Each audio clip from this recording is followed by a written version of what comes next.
Ladies and gentlemen, boys and girls, children of all ages, welcome to Sox On Tap. Tony, my first reaction is just, fuck yes, let's go. Sox versus Richmond. That's where it all starts. It all starts taking care of business in-house in the Central Division. That's right, I'm a meatball. You got to bring that top button swag, baby.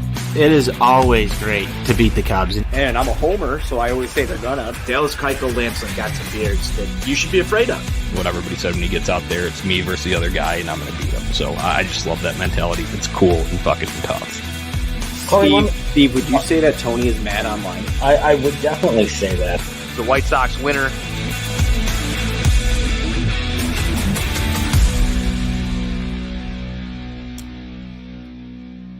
Hello, White Sox fans, and welcome back in to Sox on Tap. It's Tony Marchese, joined once again by NWI Steve. We're here to talk new manager, some other White Sox stuff. It's been a long time since we've seen all of you. It feels like it's been forever. I've relearned how to work the controls on this show. I've got Steve by my side. I've got a beer. I'm going to crack it. And Steve, how are you doing, my friend? Hey, yo, Anthony. I don't know if I still remember how to do this. It's been so long since I've been on here. They say it's like riding a bike. We're about to find out. Yeah, same here. It's been a nice little vacation for all of us away from what was 2022 White Sox baseball, and we'll probably be back to do some sort of recap of the season, talk about things that went wrong, talk about things that maybe went okay. And we'll do some of all of that a little bit later when we get a full crew. But tonight we're going to talk about the new White Sox manager. And I don't even know how to pronounce this name, as I don't when most people join Chicago sports organizations. So I'm going to go Pedro Grifol is how I'm going to pronounce this. Steve, instant reactions. How are you feeling about this hire and the process that we took to get here today? So I'll address process first. I think the vast majority of people within this fan base said they wanted an external hire, somebody that did not have ties to the organization. So Grifol checks that box. From a procedural standpoint, everybody wanted a wide net cast to talk to individuals from outside organizations to get different, fresh perspectives. It checks that box as well. But this is not really a name that I think most people had on their radar. And I think the biggest objection that a lot of people have is coming. One of the things that Han talked about when Sleepy McDrunkface was announced to not be coming back was that they wanted somebody that was part of a recent successful organization. Unless we're counting 2015 as recent, Pedro Grifol does not check that box right there. So it's a mixed bag. Some of the things that I've read about him here today, there was an article from The Athletic from 2018 that I sent over to you here that kind of talked about Grifol and his interest and his use of data and analytics, particularly with getting Ned Yost to implement shifting on a more regular basis with the Royals, something that was successful there, and looking at ways to try to help Salvador Perez improve his just god-awful, horrendous framing. So that's one thing. On the counter side to that, you're talking about a guy that was relieved of his duties as hitting coach for that Royals team in 2012. And that is at the point when the Royals were beginning their upward trajectory. The following season in 2013, they won 86 games. The following year in 2014, they made the postseason for the first time in 29 years, the first of their back-to-back pennants, and then following it up the next year with a World Series. So as this team was ascending, Grifol was demoted, essentially, and put into a quality control position with the organization. So there's just a lot of mixed emotions and a mixed bag that comes along with him. Ultimately, we're not going to know what kind of manager he is. I will say some of the quotes he had about believing in hitting the timely 3-run homer and not being able to bunch your way to a pennant is a good thing. And also saying that the games in April and May matter a lot. So immediately he's more awake than his predecessor. So that's a good thing. Always there with the commentary, Steve. There we go. I don't really have too much of a reaction in terms of the hire itself. I think we're going to need to let him manage before we deem him the right hire or the wrong hire. But early, I guess, initial reactions to this, Steve. The Sox did go out and perform the manager search that everybody seemingly wanted them to go and do. And there's my sort of thought behind this is, did they let the market pass them? That's my biggest question that I have with this early on is, did they let the market pass them? We've seen the White Sox organization let the market pass them by in free agency and seemingly almost every other time that they're out there. They're the last team to make a hire here. And this is a name that did not get the job in Kansas City. Now, there's a lot of reasons why that may have been. It could have been Pedro wanted this White Sox opportunity. He was just waiting to close the deal on that. It could have been that the Royals didn't want him. Who knows? Nobody here on this show knows exactly what happened between him and the Royals. You brought up some interesting points. We discussed this earlier in the day with the rest of the Sox on Tap crew about him being relieved of his duties back in 2012. There's a lot of history there. But my first question in this process is, did the White Sox let the market get past them with some of the other available names that were here during this manager search, Steve? Let's rewind the clock back a little bit and talk about who you actually wanted as the manager hire here, Steve. Was there a candidate out there that you wanted that the White Sox either passed on, did not interview, or for whatever reason wound up here with Pedro Grifol? I can't really say that there was one particular candidate that I was longing for more than any other. I know I definitely did want them to talk to Joe Espada with the Houston Astros, which they did, and then they summarily dismissed him as a candidate maybe, what was it, 4 or 5 days ago from that standpoint. I also wanted them to talk to Matt Quatraro, bench coach with the Tampa Bay Rays, who, interestingly enough, is getting the job as the manager with the Kansas City Royals. Now, to your point previously there, you talked about some of the concern about Grifol not getting the job, having been in Kansas City for as long as he has. One of the things that I feel like people need to understand with Quatraro getting that job over Grifol, the new Kansas City Royals owner was a gentleman that previously had a minority ownership stake in the Cleveland Indians, and his path crossed Matt Quatraro when Quatraro was in the Indians organization. So there's a level of familiarity with there. And perhaps the decision to kind of start fresh with that Royals organization, relieving Mike Matheny, relieving Dayton Moore, and bringing in someone that the owner is familiar and comfortable with. Could that have played a factor in why Grifol wasn't considered or ultimately chosen to be the Royals manager? Who knows? But, at the end of the day, there really wasn't a candidate, whether it's Bruce Bochy, Joe Madden, Quatraro, Espada, Ron Washington. Nobody really jumped off the page to me and said, this is the guy that is ultimately going to fix the White Sox. Because in my personal opinion, there are systemic issues within this organization right now. And a simple managerial change is not going to fix that.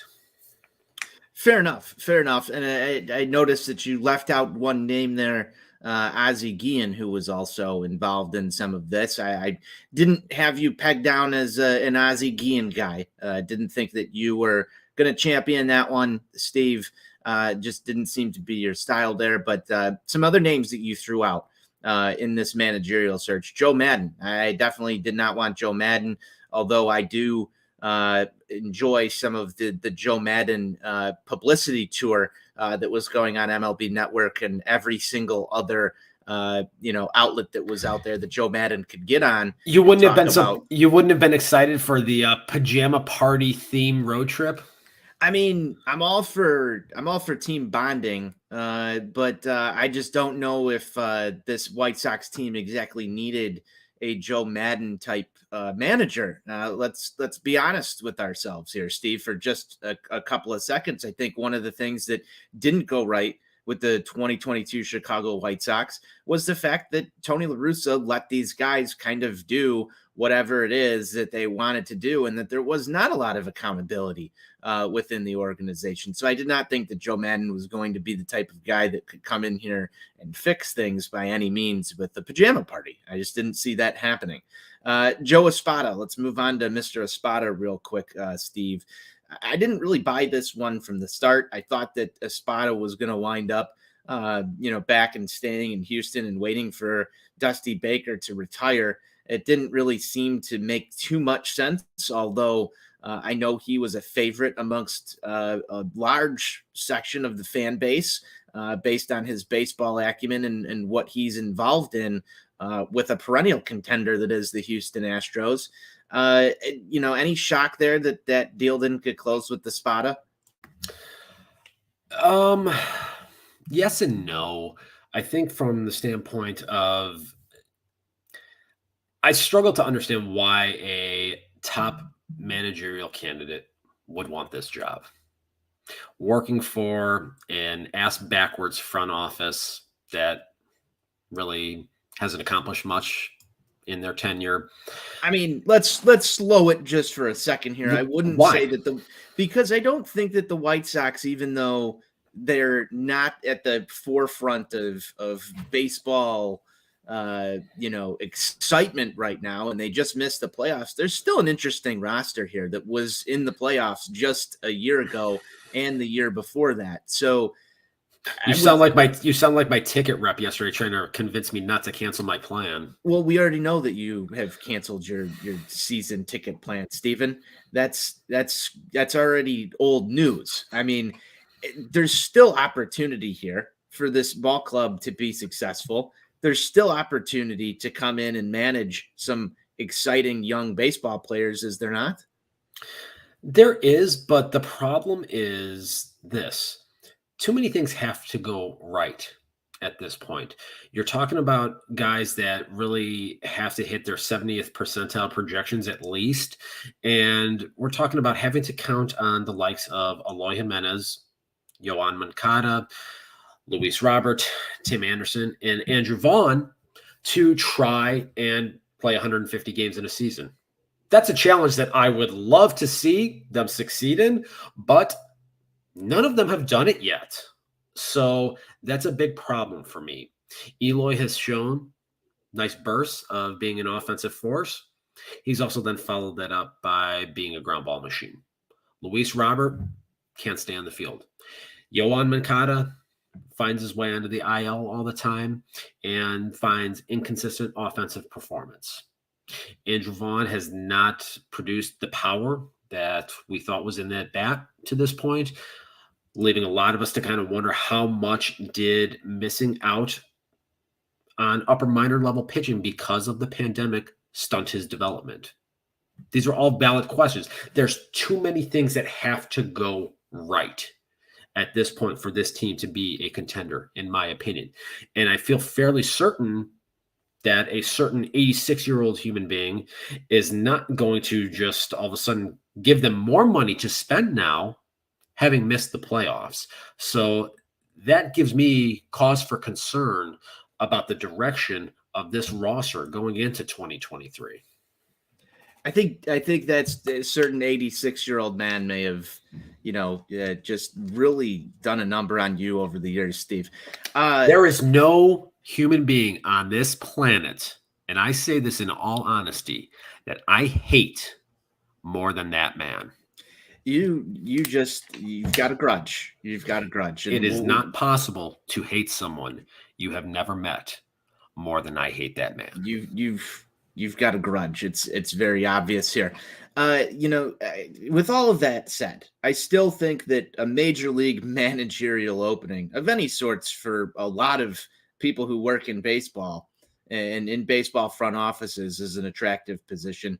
Obviously, the White Sox were able to pull in some of these individuals for interviews. We don't exactly know what happened with that outside of some insight that was shared today that all three of Jerry Reinsdorf, Rick Hahn, and Kenny Williams were absolutely floored and blown away by what this Kansas City Royals bench coach brought to the table, Steve. So you mentioned a couple of quotes.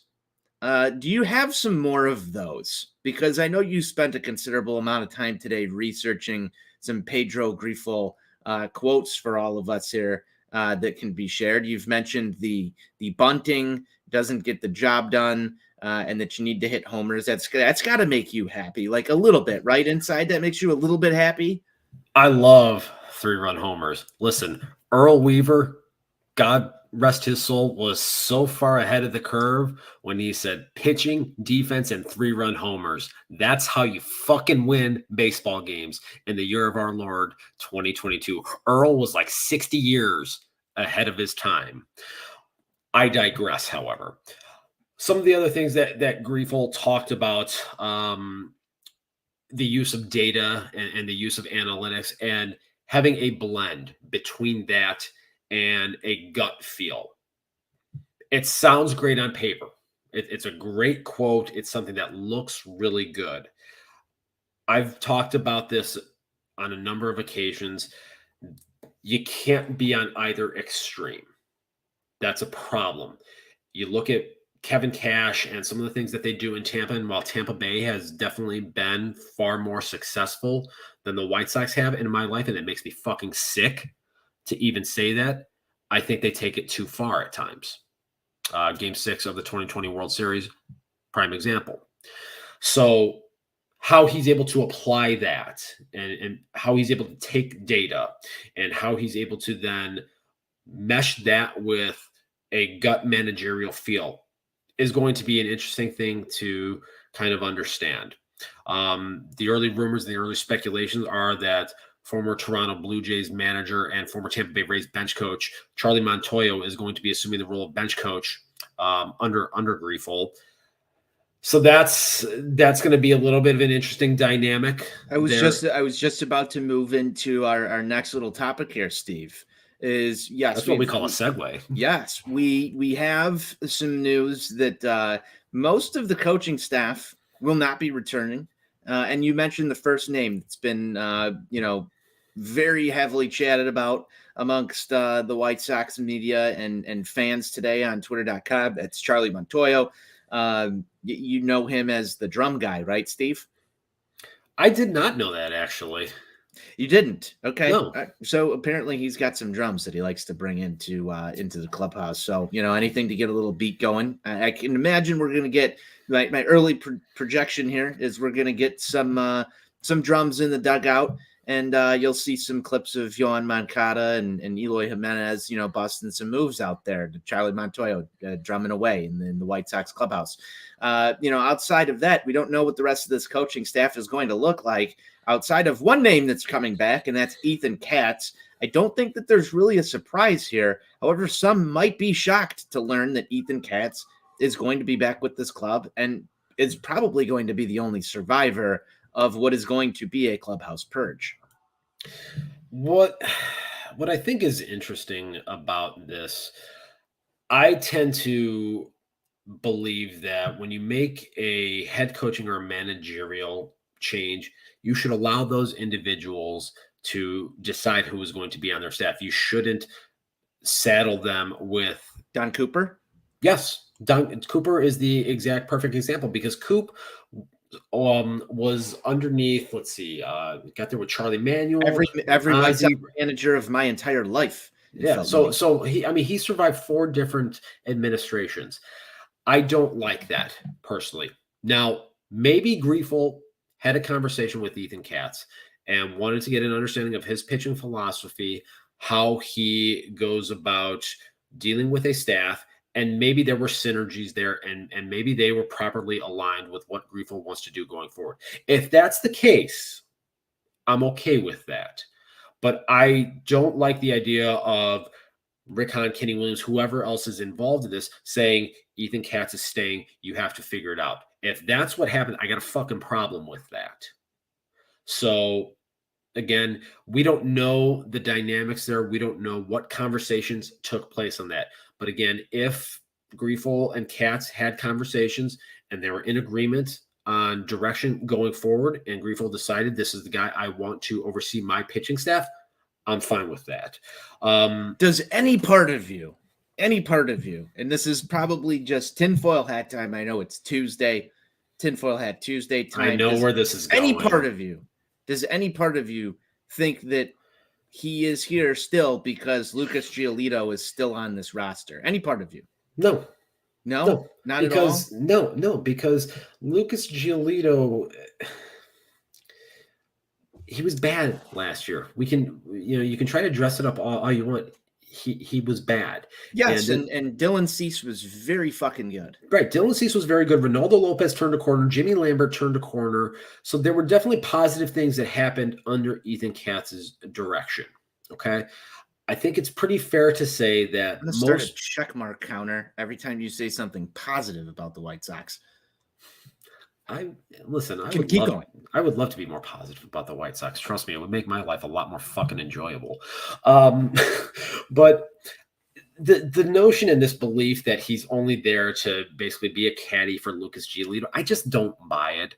I know that was a prevailing thought 2 years ago when Katz was hired, was that this was somehow going to be a way for them to kind of lowball Giolito on an extension. But the fact of the matter is he's shitting away a lot of money with how he performed in 2022. So at the end of the day, he's got to pitch well. And just this notion that Ethan Katz only exists to the benefit of Lucas Giolito, I'm sorry, I just don't buy it. Gotcha. We can close that segment if you want to there. I just had to ask the question. I know you feel differently about it, but I still have certain thoughts in my mind that, he is here in part, not fully, but here in part because of Lucas Giolito, because of his original relationship with Lucas Giolito. That is one of the things that was heavily talked about when that announcement was made that he was going to be the White Sox pitching coach. And so it makes me wonder if there is still a little bit of that loyalty, Steve, that you talked about, with Don Cooper, because you're kind of seeing it here. It'll be interesting to me, and I could be proven wrong on this, but if Lucas Giolito's time on the South Side comes to an end, I want to see how closely it correlates to Ethan Katz's tenure on the South Side. And then maybe we'll have our answer. Fair. So I don't know. I have no clue. Maybe you are absolutely correct in this, that Grifol and Katz had a great conversation. The resume speaks for itself. I'm not going to say that Ethan Katz has done a bad job. You've got Dylan Cease right there to prove it. You've got Johnny Cueto right there to prove it. You've got a lot of names that came through that bullpen that can prove it as well. Lance Lynn's last season. I know there were some injuries this year that were out of Ethan Katz's control. So there's been a lot of positives with him. I'm just curious if that relationship and his current contract situation played a little bit into it. That's the only reason I could see him surviving what would have been a bad conversation with Pedro Grifol. That's where I come from. But I think at this point, like I said, Giolito has cost himself so much money that this idea of making him feel comfortable so that you can get him to lessen his contract demands, that shit's out the window now at this point. Is Giolito even in position to get? It depends on this season, Steve. Fair. But as it stands right now, if he were on the open market today, would Lucas? Yeah, I was going to say, what do you think he would get? I don't even know if he would. Would he get 5 years from someone? I don't think so. I don't either. I don't think he gets 5 years. And I think it gets really hard to get him up over $100 million. Oh, there's no chance on that. Without 5 years and some length on that deal. Yeah. So he might play himself for better or for worse. And now think about this. For better or for worse, Lucas Giolito might pitch himself into the White Sox spending market. That's a very valid point right there. At the end of the day, though, I don't think that's what I wanted to have happen, Steve. Yeah, that's not a great thing right there.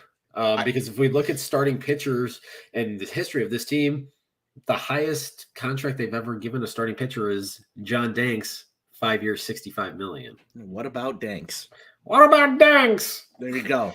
Steve, we've got a couple of other topics that I want to hit on here before we get out of here. The first being some White Sox news that dropped.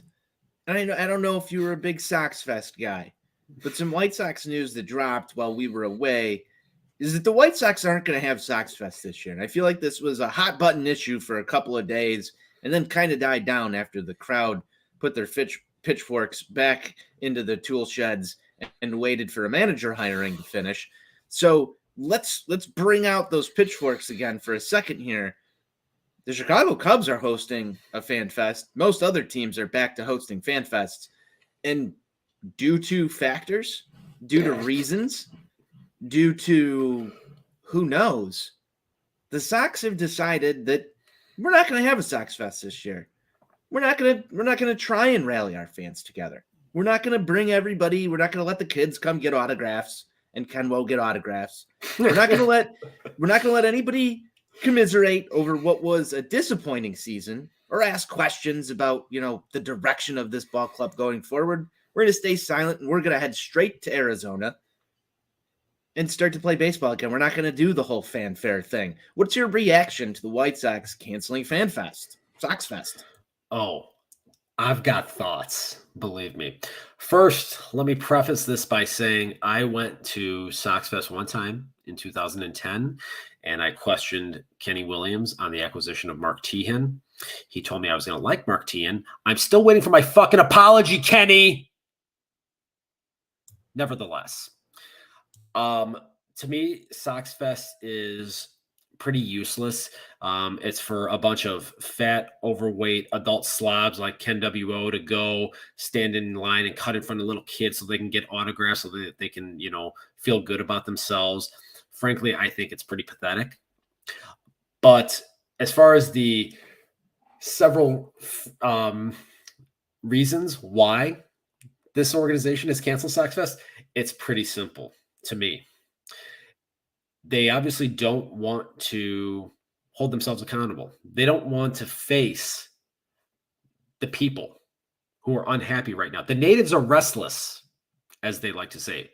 We all know Jerry Reinsdorf is a fucking coward. That man refuses to face the fans ever. Say what you want about Tom Ricketts. He at least faces the fans. He's not a fucking coward. When all the bullshit happened, when he traded away everybody's favorite stars, when he launched Marquee, he stood out there in front of the firing squad. That fucking coward, Jerry Reinsdorf, has never done that at any point in the 40-plus years that he has owned this franchise. So it all starts with him. As I always say, the fish stinks at the head. So we all know then that Kenny and Rick, they don't want to face the wrath of the fan base right now. And I think in some ways, the decision to cancel it was also telegraphing what we should expect as a fan base this offseason. It started with a very underwhelming manager selection. This is the first step of the process. Are you considering this hiring then underwhelming, Steve? Like that, Yes. Let's wrap a bow tie on it. Yes. Was this an underwhelming hire Yes. to you? Wow, 100%. I'm surprised. I'm surprised by that answer. I'm genuinely shocked. There are some quotes that I like about it, or that I like from him, but generally speaking, it's very underwhelming to me. What would have been overwhelming to you? Again, I don't know that anybody would have been overwhelming per se, but I would have been happy with a guy like Matt Quatraro. I would have been fine with a Joe Espada. So you think the Royals out-hired us? Yes. Does any of that have to do with the fact that Pedro Grifol was drafted by the Minnesota Twins? You sick son of a bitch. I'm not sure if you went back that far into his profile. No, I did not. He was drafted by the Minnesota Twins in 1991. It makes me fucking sick. Yeah, I didn't want to spoil that for you. I thought you knew this information already. I'm going to vomit now, live on Okay. air. This is just disgusting. Nevertheless, Getting back to the original question on the decision to cancel Sox Fest. So I think that this hire is the first sign or in what's going to be a very underwhelming offseason. An underwhelming manager selection, a decrease in payroll, relatively minimal activity from this team. Frankly, I don't expect much of a roster shakeup at all. I think they're just going to try to run it back, try to get that dead cat bounce, and think that they're going to find a way to somehow beat Cleveland, which, frankly, I don't see happening. And I think this is their way of saying, this is what you should expect. We don't want to deal with a bunch of pissed off people at McCormick Center. So we're just going to cancel it due to several reasons. Those Several reasons and factors. Yeah, those are the several factors right there, because it's going to be a very underwhelming offseason. And we're going to go to Glendale. We've got sad Steve again. We're going to go to we've got pissed off Steve right now. Pissed off Peredzinski. We're going to go to Glendale when Cactus League play kicks off, and we're going to be mad. We're going to be mad online a lot. I hope not. I really hope not. I hope not. I hope not either. But I think that they're prepping us for this. And one other thing that I'll say about the Pedro Grifol hire, and I didn't talk about this previously, I didn't circle into this. I think that this move symbolizes to me they're going to try to run it back with this group in 2023. And if it doesn't work, rebuild 2024 coming to a ballpark near you. You can make your predictions. You can get them out early, but don't ruin 2024 for me. Just this early. Just don't do that. Let's leave 2024 out of this. Let's focus on 2023. Some off-season content's going to be coming your way from Sox On Tap. I know that there's a couple things in the content factory over at ontapsportsnet.com, Steve. So make sure you're checking that out. We didn't really get to some comments here. I know we did have one from David Bennett over on the Facebook. You guys should talk about the canceling of Sox Fest. We just did that. I could have brought that comment up a little earlier. Again, my apologies. I'm a little slow on the control board. They said it's like riding a bike, Steve, and we're trying to figure out how these things still work. We got Sockside Mike here. My victory glasses will prevail. Yes, they will. You can catch those actually over on Four Feathers podcast if you're a Hawks fan and want to tune in for some Hawks content. Our guy Johnny Nani, myself, and Southside Ron run that show over Four Feathers Pod. Make sure you're checking that one out. It's the Blackhawks coverage presented by On Tap Sportsnet. Steve, let's get to a couple of last little topics here. Thank you again to everybody who's jumped in here and commented on this.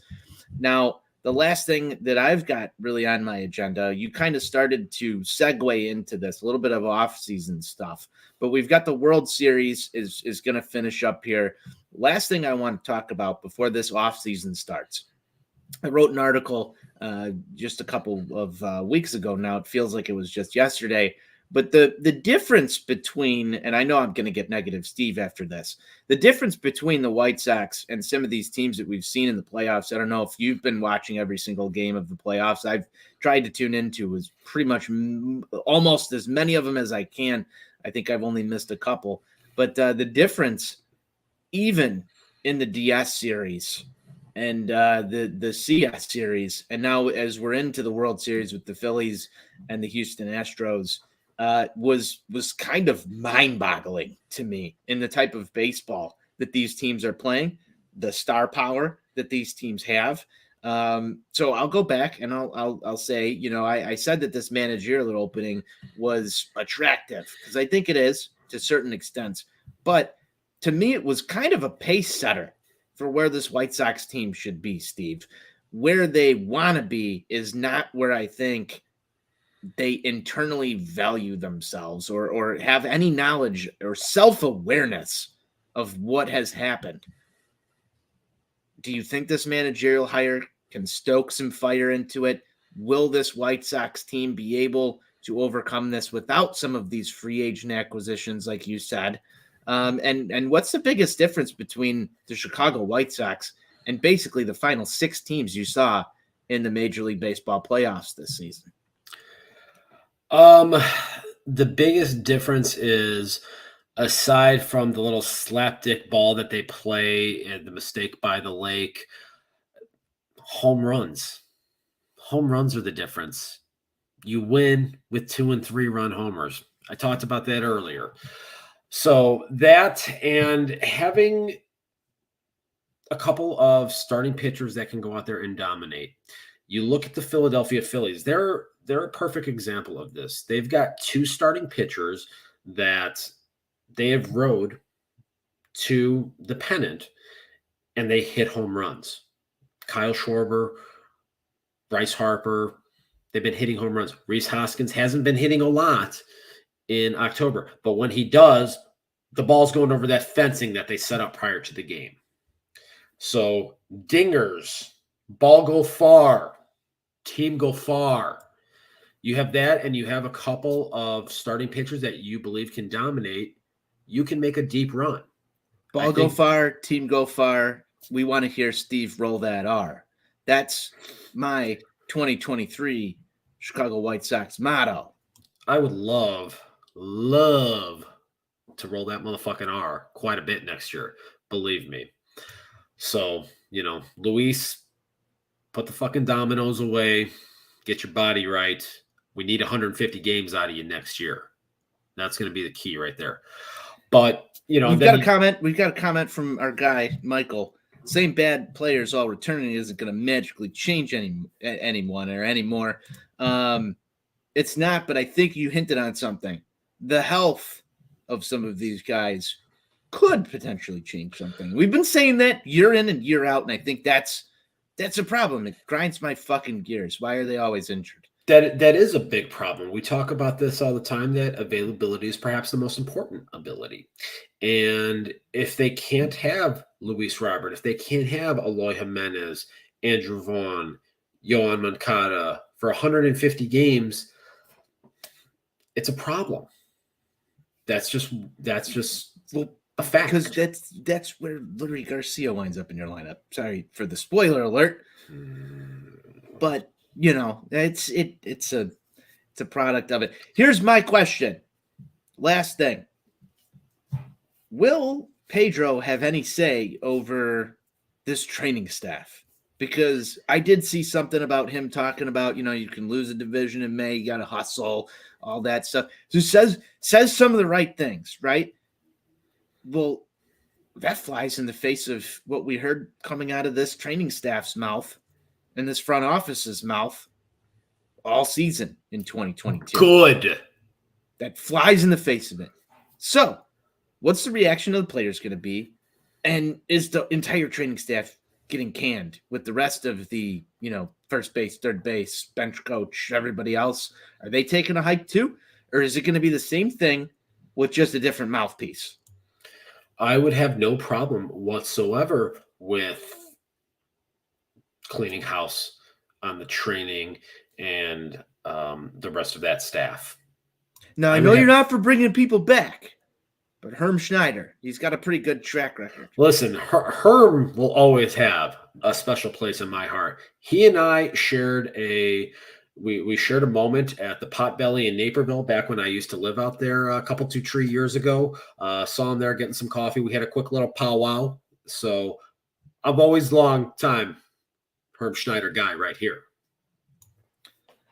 I did not know that you guys shared an experience at a Potbelly, but maybe it'll be in the NWI Steve autobiography someday, and we can read more on that.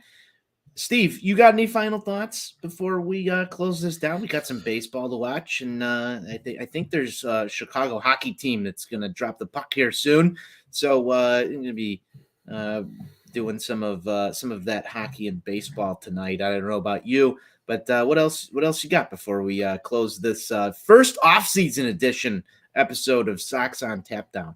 My final thoughts are this. We have at maximum 5 baseball games left in the year of our Lord 2022.